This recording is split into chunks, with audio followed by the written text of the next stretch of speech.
Nepal is a country of highly diverse and rich geography, culture, and religions. With so much diversity in ethnicity, geography, and climate, it is no wonder that an eclectic range of cuisines have developed across the region. Welcome to the unique and wonderfully exotic cultural flavours of Nepal.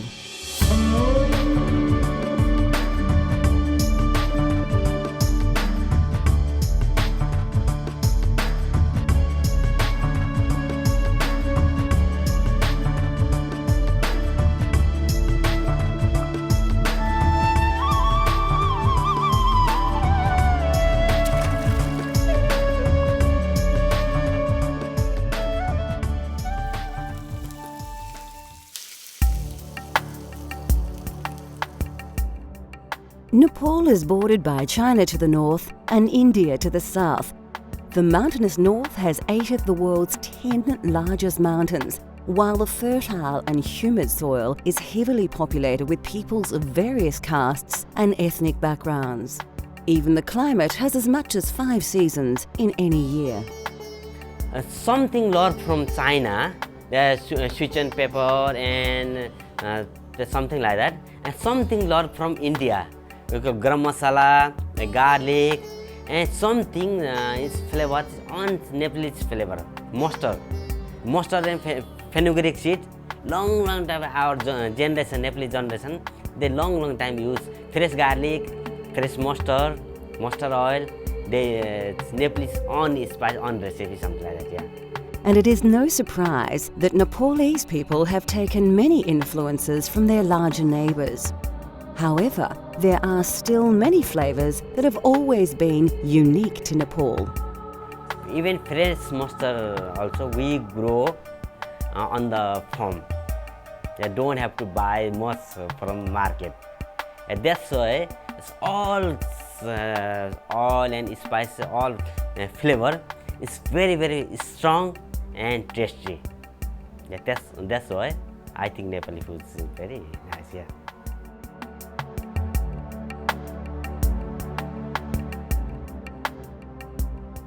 Momo kukura are dumplings made with chicken, and they are an extremely popular snack food in Nepal. Some people eat or use for lunch, some people even dinner, and most of people use for snacks. Easy to eat, just buy. And over there, give more than 10 pieces, either 12 pieces, some restaurant, even 15 pieces. Quite very fresh and quite big pieces and big straw. That's why people just walking around, they buy and eat. Something fun. Yeah, that's why. Yeah.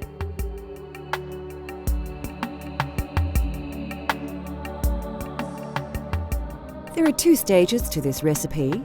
To make the filling, you need some freshly minced chicken, garlic, ginger, onions, and coriander.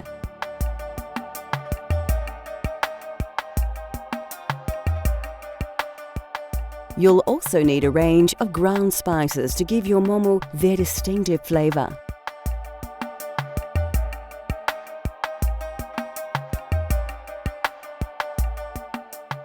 Finally, a few seasonings are added to make these Morris snacks even more mouth-watering. The dough for the momo wrappers is very easy to make and features just a few very common ingredients.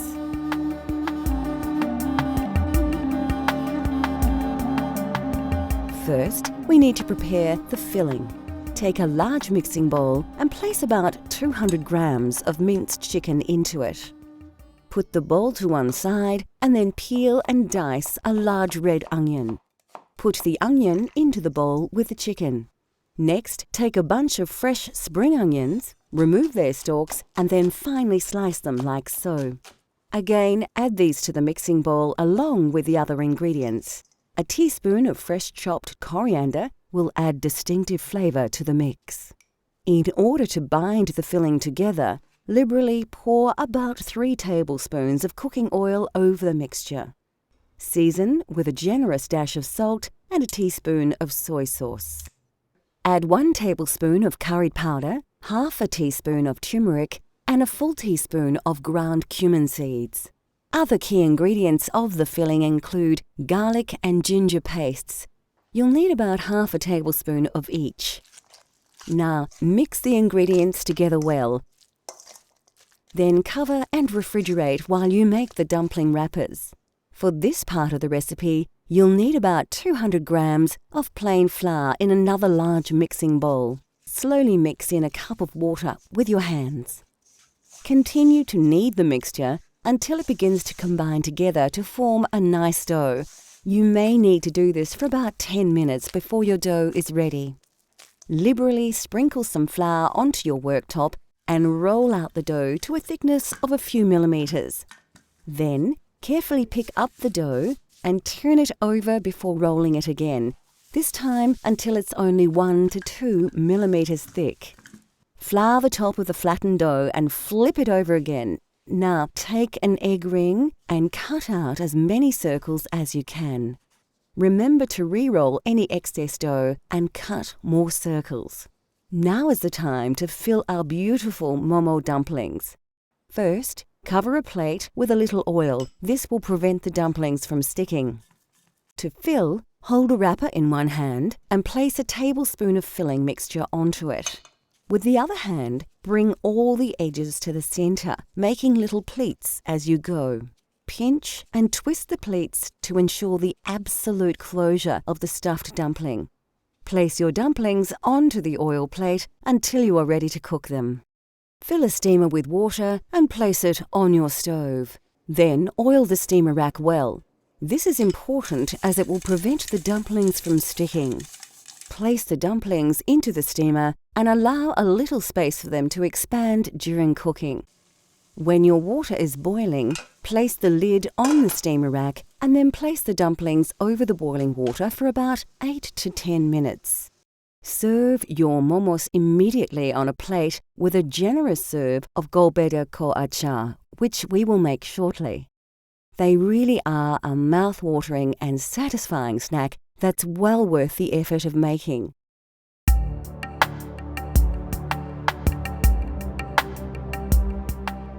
Nepalese cuisine is famous for achar, a vegetable or fruit pickle made from lemon juice, salt, and numerous spices.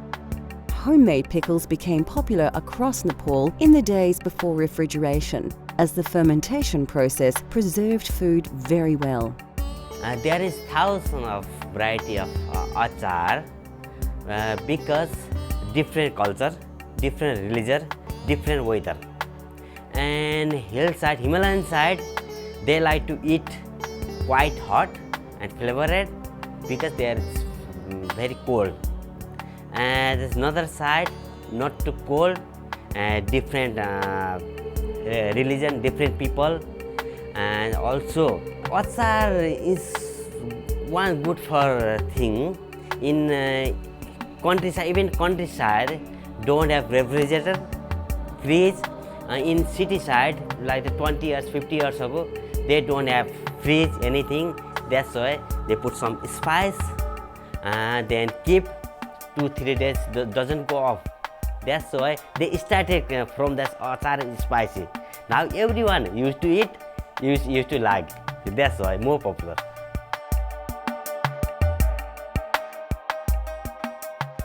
To make golbeda ko achar, you need some large ripe tomatoes, lots of garlic, and of course chili.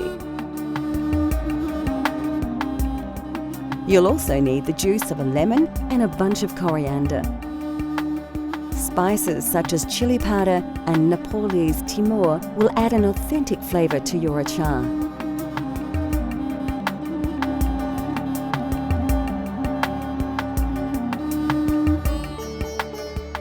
The first thing you'll need to do is slice a number of fine, ripe tomatoes in half and put them aside for later. You'll need to slice about 4 tomatoes in total. Next, take a small bunch of washed coriander and finely chop the leaves. Place the herbs into a small bowl. Pick up a long green chili, remove its stalk, and then chop it into sections of about 1 centimetre. Add the chili, including the seeds, to another bowl. Now grab about 4 or 5 peeled cloves of garlic and roughly chop them into pieces. Place to one side. Now you are ready to start the cooking process. Heat a frying pan with some oil to a moderate heat and add the tomato halves one by one.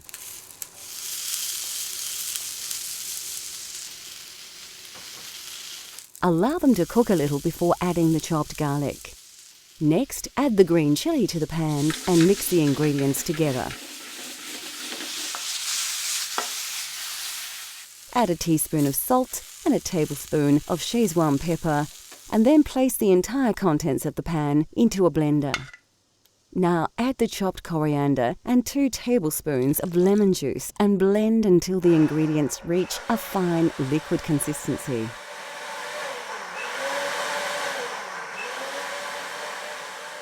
And that's it, a simple but very versatile tomato relish that is the taste of Nepal.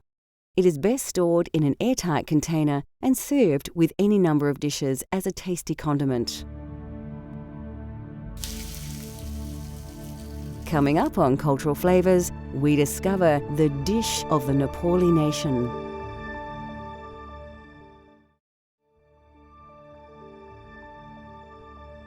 In Nepal, it is customary to serve meals on a platter, combining several meat and vegetable dishes, boiled rice, and a variety of condiments.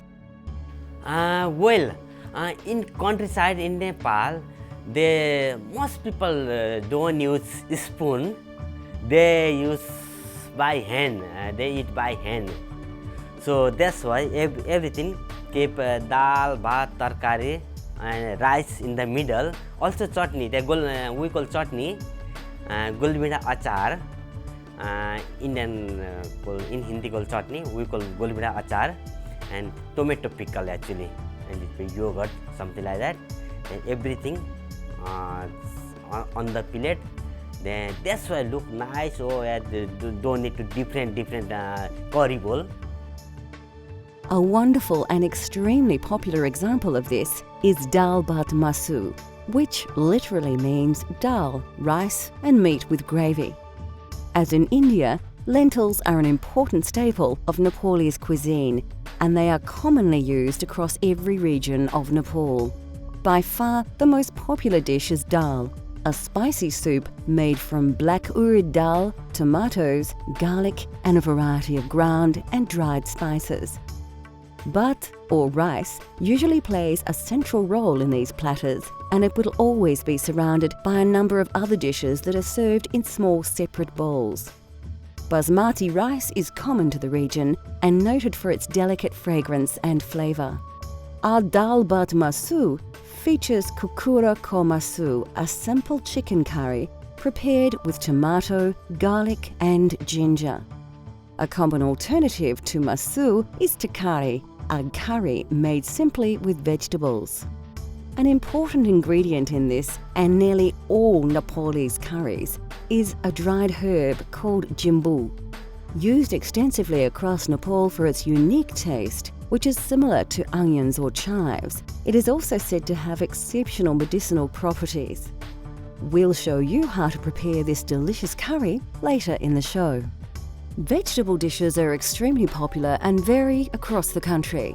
A delicious dish we shall prepare later is saag, a simple stir-fry featuring mustard leaves, chili and several Nepalese spices. Of course, the most quintessential Nepalese side dish of all would have to be achar. Made from numerous fresh ingredients, the variety of achars is staggering, and it is said that they number in the thousands.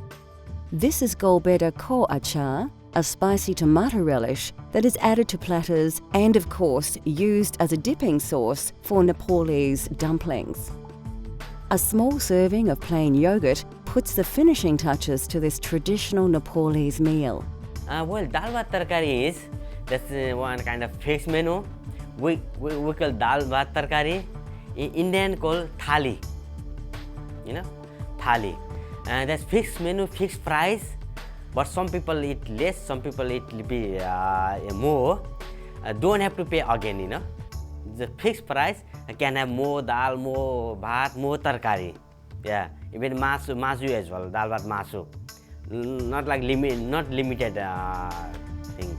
That's why many different tastes, same price, So that's why people people like to eat that one. Many tourists also eat there. I can see there. Everyone asking, okay, I like to try dal bhat tarkari today. I like to try dal bhat tarkari tonight. Yeah, that's why I think. Yeah.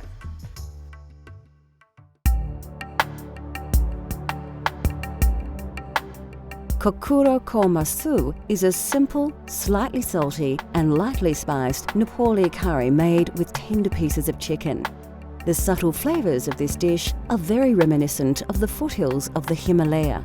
Well, kukrako masu is kukra is chicken, masu is meat.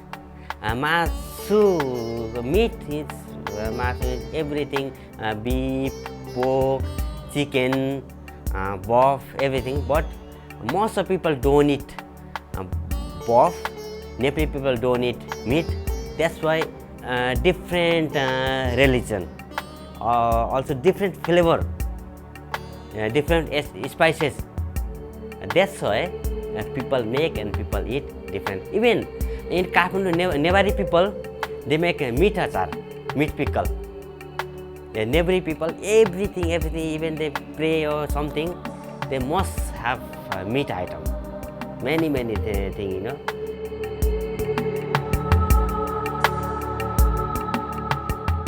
To try this delicious curry at home, you need a few common ingredients as well as a range of dried spices. We're using about 200 grams of chicken breast, which we've already diced into bite-sized pieces.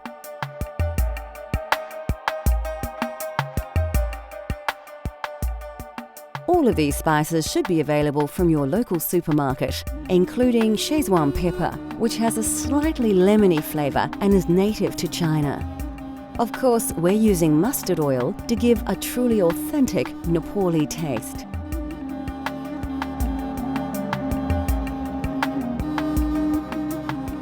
Before starting the cooking process, you need to chop a large red onion and dice a tomato.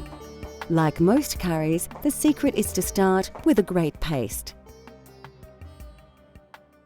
Pour about 4 dessert spoons of mustard oil into a large saucepan and heat to a moderate temperature. First, put about half a teaspoon of fenugreek seeds and half a teaspoon of cumin seed into the oiled pan. Quickly scoop 1 generous tablespoon of garlic and ginger paste and then add 1 red onion which has been finely chopped. Mix the ingredients well and cook until the onions brown. Take a good pinch of jimbu and a tablespoon of turmeric powder and add to the paste. To add a little liquid, add some chopped tomato. About 1 will do. Now for a few ground spices. You need to add a teaspoon of curry and chili powders, a generous tablespoon of crushed cumin seeds, and some ground Szechuan pepper. Finally, season with a large pinch of salt and then stir the paste very well, allowing the spices to release their exotic aroma. After about 3 or 4 minutes, your paste is ready and you can cook your chicken. Pour in about 200 grams of diced chicken breast and stir really well. We want to make sure that the meat is thoroughly coated with the curry paste. Then cook for another 3 or 4 minutes. Now turn the heat down low and let the curry simmer for about 4 minutes. Give your curry a good stir and then add about 2 tablespoons of coriander. At this stage, your curry sauce will be quite dry, so it's a good idea to add about 1 cup of water. Stir until cooked through, put the lid on the pan and allow to simmer until you are ready to eat. Kokuro Komasu is a tasty curry that is simple to prepare. It comes straight from the foothills of the Himalaya to your very own table for you to enjoy at home. This dish is best eaten with basmati rice or roti.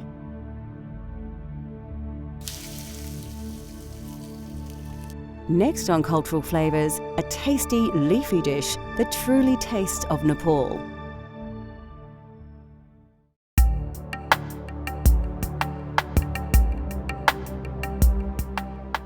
Commonly eaten across most of the Indian subcontinent, saag is a tasty curry dish made with either spinach, mustard leaves and various other greens. Mustard leaf is we call rai ko saag. That's mustard spinach. Because there's mustard leaf every house on garden. The people grow their one. That's why I think it's very tasty, and you don't have to buy to another spinach. So that's why people cooked it. They're very tasty, very soft, very crunchy, and flavored. They cooked quickly, and many people like it. And that's why Nepali people liked and cooked that saag.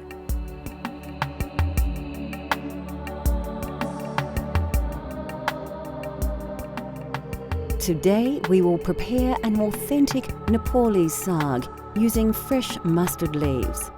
These can be found in most Asian supermarkets as can ghee, commonly known as clarified butter, and mustard oil, which has a hot, nutty flavour.